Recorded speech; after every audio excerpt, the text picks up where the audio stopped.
exemplo da história de Josué. Josué, Deus mostrou o caminho para ele que ele deveria seguir, mas não foi falando assim: ô Josué, eu te escolhi. E foi um momento, ele falou depois de Josué já ter se angustiado bastante, né? E às vezes, olha só, Deus nos condiciona pela dor, pela obrigação. Ele vai te conduzindo assim um caminho, nem que tu não queira. Josué, quando ele recebeu essa palavra aqui do Senhor, Moisés tinha desaparecido há dias. E nem Moisés sabia o momento certo em que Deus o levaria. Deus só falou para ele que ele não continuaria a trajetória de Canaã, porque Moisés havia ferido a rocha, né? Deus disse para ele não bater na rocha, ele tinha que tocar na rocha. E Moisés, irritado com o povo, tacou a vara na rocha. E a gente até observa essas palavras, esses exemplos, para a gente não repetir o mesmo erro. Porque Deus leva às vezes em conta coisas pequenas. Então a gente tem que percorrer um caminho justo, correto, para a gente não ser achado em falta com Deus, né? Então, Moisés não continuou a trajetória para Canaã. E Moisés, ele ungiu Josué como representante dele. Mas ele não foi dito assim: olha, esse aqui é o novo líder, eu estou indo para o céu agora, e Moisés vai ficar, Josué vai ficar com vocês. Não aconteceu assim. Moisés desapareceu por dias, por muito tempo. E Moisés, Josué, angustiado, né? Ele já estava colocado como líder e ele angustiado naquele momento, naquela trajetória, e o povo pressionando ele: Josué, cadê Moisés? Josué, cadê Moisés? E Moisés estava no céu, né? Já havia sido sepultado por Deus. E quando Josué entendeu, porque pela obrigação, Deus condicionando ele pela obrigação, ele recebeu, né, essa palavra de Deus: ser forte, corajoso e tem bom ânimo. E Josué então entendeu que ele deveria assumir aquela responsabilidade, porque agora ela pertencia a ele. Mas Deus já estava dizendo que ele estava com ele. E Deus nos permite passar às vezes por esse tipo de caminho, nos condiciona a momentos assim dolorosos, momentos difíceis em que você não está entendendo nada, só está sentindo. Mas Deus está ali, e Deus não, pela sua condição, que Ele condicionou o homem assim, Ele não vai te falar tudo. Ele quer que você entenda o que Ele está fazendo. Às vezes Ele não vai explicar. Mas quem é que deve procurar? É Deus ou nós? Nós que devemos procurar, nós que temos a responsabilidade. Deus, Ele não precisa da gente, mas nós precisamos dEle. Então, a pergunta é: por que nós estamos aqui? Qual o seu objetivo de estar aqui essa noite? Qual o seu objetivo de seguir a caminhada cristã? Você já sabe o seu chamado, o que Deus tem com você? Você tem buscado para saber o que Deus tem com você? A nossa trajetória de vida, ela não pode ser algo banal. Ela precisa ter um sentido. Nós chegamos até aqui por algum motivo. Você precisa descobrir o seu, se você ainda não sabe. E se você já sabe, é o momento de buscar o combustível e se fortalecer em conhecimento, em graça, na oração, na obediência, para que Deus, no momento certo, Ele revele para a sua vida, ou Ele enche a sua vida daquilo que Ele quer para você fazer. Como foi ela até falado ontem, no trabalho de libertação pela manhã, a evangelista deu a irmã Conceição deu uma palavra sobre, ela trouxe uma palavra sobre a rainha Esther. E Deus permitiu Esther receber aquilo que ela recebeu, porque ela estava preparada. Esther foi preparada 6 meses para comparecer à presença do rei. E ela foi sempre conduzida e ensinada por Mordecai. Mordecai sempre estava ali: Esther, não vai revelar ainda quem tu és. Ainda não chegou o momento. E ela era uma menina obediente. Ela foi obediente. Ela ouviu aquilo que Deus estava falando através de Mordecai. E por ser obediente e estar preparada, estar pronta, ela foi escolhida como a rainha. Se ela não tivesse pronta, ela não teria sido escolhida, porque Deus não ia entregar algo para alguém em que, além dela se perder, ela não ia cumprir a responsabilidade daquilo que Deus queria que ela cumprisse. Mas Esther foi preparada e ela assumiu aquela responsabilidade, e o Senhor estava com ela. Aleluia. Então, qual é o seu objetivo?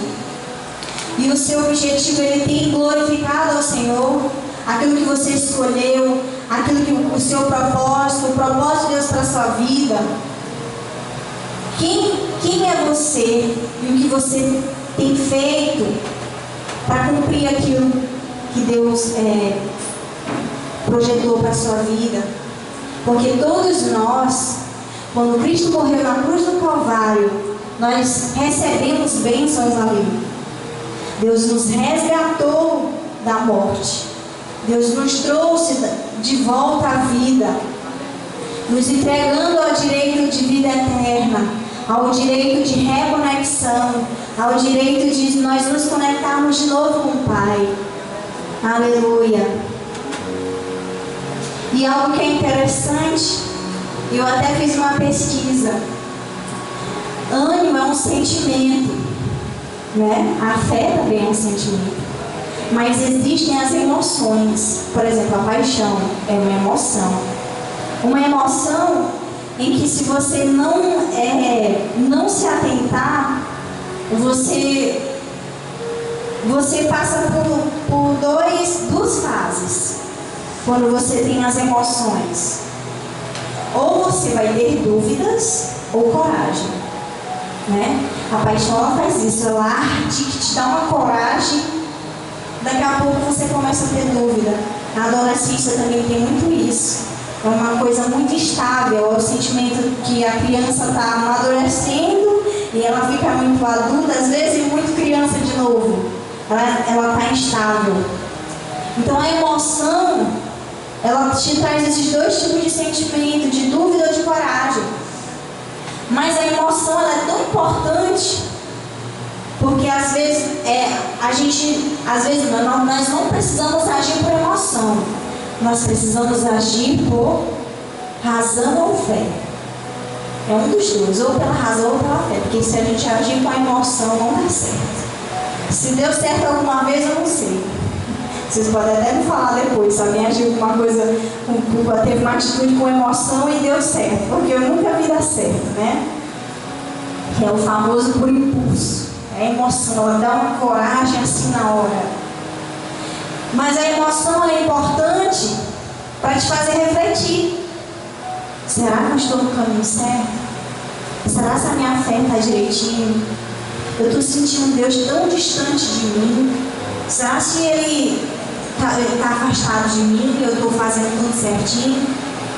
Será que eu estou tratando a minha mãe direito, o meu pai, os meus filhos, os meus irmãos? Será que eu tenho sido uma boa cidadã?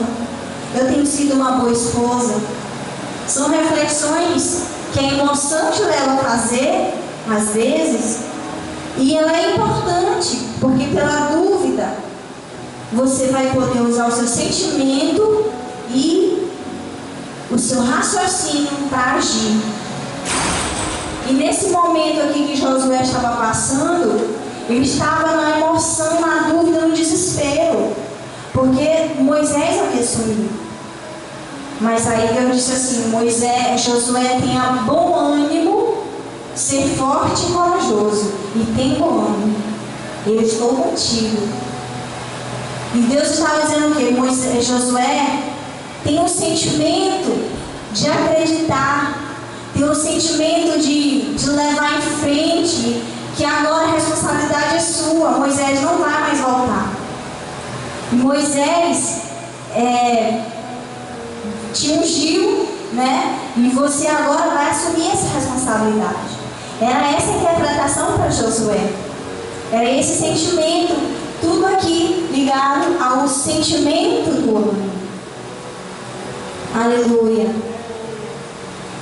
E falando sobre sentimento, nós falamos também sobre a fé.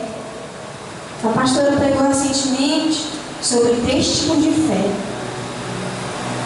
E a terceira é a mais importante, que é a fé da palavra de Deus, que está escrito, que é a fé que não vê, que não pode ver, não toca, mas que você crê que Deus está no controle. Você sabe que existe, mesmo sem você ver, sem você tocar, mas você sabe que está ali. Você não construiu na mente exatamente o que é, ou às vezes até mostrou, né? Mas você sabe que está ali, porque a fé é tão grande que você consegue passar da limitação para o espiritual e ver com os olhos da fé. Mesmo não estando ali, mas você sabe que está ali. E a Bíblia até fala que sem fé é impossível agradar a Deus. Deus precisa da nossa fé, precisa desse sentimento para que Ele fale conosco, para que Ele faça em nossas vidas a sua vontade. Aleluia. Então, ânimo é um sentimento. E às vezes, dentro dessa emoção, o que atrapalha o ânimo, a coragem, é o medo. Qual é o seu medo essa noite? O que está te impedindo de você continuar? O que está te impedindo de você melhorar? O que está te impedindo de você ser alguém melhor, ser um cristão melhor? Porque a gente não precisa não precisa se estabilizar, se parar em uma escada, em um degrau só. Nosso objetivo é evoluir. Evoluir como cristão, evoluir como cidadão, evoluir como família. E não estagnar. Nós não podemos estagnar a nossa fé, estagnar aquilo que Deus tem para as nossas vidas. O incômodo da frieza, da tristeza, do desânimo, ele precisa viver dentro de nós, ao ponto de dizer assim: não posso aceitar isso, porque isso não vem de Deus. É o ato de coragem, o sentimento de saber que não é o que Deus quer para as nossas vidas. E Deus, Ele conta comigo e contigo. É por isso que estamos aqui, porque o Senhor conta conosco. Nós somos o motivo de tudo isso, porque Deus escolheu a nós. Deus escolheu eu e você para cumprir a sua vontade. Ele poderia usar os anjos, poderia não existir demônios, ou até o próprio inimigo, mas Ele permitiu tudo isso e colocou eu e você aqui. E agora a gente vai fugir? Não pode, né? Não existe outra alternativa. Não tem para onde correr. A gente só tem que correr para Cristo, para a salvação. E nós precisamos dela. Está em jogo a minha vida, a minha salvação e a sua.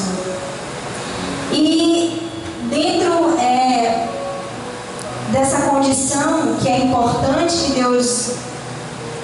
Importante assim, ela não é fácil, né? Deus te condicionar como Josué. Deus não chegou e disse assim: ô Josué, agora eu estou te entregando o carro, tu vai ter que assumir. Então, ele foi, aí o Josué vai assumindo aí, vai devagarzinho. Né? E ele foi entendendo que ele tinha que assumir a liderança. E assim, esse condicionamento de Deus, ele não é fácil. Não é fácil você ser condicionado a uma coisa que você não quer, que você tem medo. Mas você vai sendo condicionado porque Deus vai te empurrando até você chegar no caminho que Ele quer. E algo que é interessante nesse condicionamento é não ter medo e acreditar que Deus está no controle das nossas vidas. Aleluia. E nós não precisamos ser líderes para nós sermos corajosos e fortes e termos bom ânimo. Você não precisa ser um líder. Você é o seu próprio líder, né? Você tem uma liderança espiritual aqui na igreja, mas o seu compromisso espiritual começa com você e Deus. Então, para você começar, tem que ser forte e corajoso, começa com você e Deus. Não é aqui com a pastora, não é comigo, não é com seus irmãos. É você e Deus. É aí que começa. Aleluia. Então, que sejamos fortes e corajosos. E tenhamos bom ânimo. Tenhamos bom ânimo para fazer a vontade de Deus. Que tenhamos bom ânimo para ser um cidadão de verdade, um cidadão justo, fiel, um reflexo de Cristo, para ser um bom pai, uma boa mãe, uma boa amiga, um irmão, um coração sincero, justo. Porque, irmãos, a gente vai sair dessa terra e a gente não vai levar nada. Só aquilo que nós construímos dentro da nossa consciência espiritual, né? O que você fez que vai ser válido para Deus. E aquilo que não for válido para Deus vai ser julgado, né? A igreja não vai passar por esse julgamento. E é isso que nós vamos levar. É a nossa construção espiritual, o que nós fazemos para o outro, né? E é o que nós vamos receber de volta. Aleluia. E o motivo de tudo isso é eu e você estarmos aqui. Cristo, Deus, Ele se deu esse trabalho de fazer isso por nós, porque Ele se importa com a gente e porque Ele queria a sua vontade cumprida.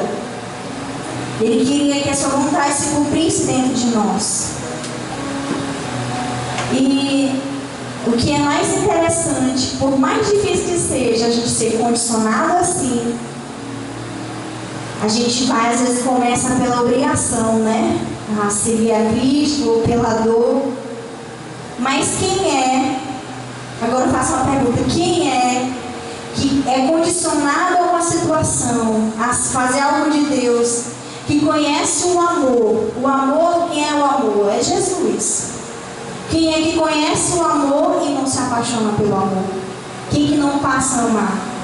Então aquilo que era uma obrigação e era difícil, passa a ser menos difícil, porque o amor agora está dentro de você. E aí aquele caminho fica mais leve de ser seguido. Aleluia. Então essa é a palavra que o Senhor trouxe, liberou para a sua igreja. Vamos fazer só a leitura novamente do capítulo 1, versículo 9. Não fui eu que ordenei a você, seja forte e corajoso. Não se apavore nem desanime, pois o Senhor, seu Deus, estará com você por onde andar. Deus está conosco. Não temas, igreja. Não temas, tenhamos bom ânimo. Aleluia. Vamos colocar de pé. Vamos louvar o Senhor.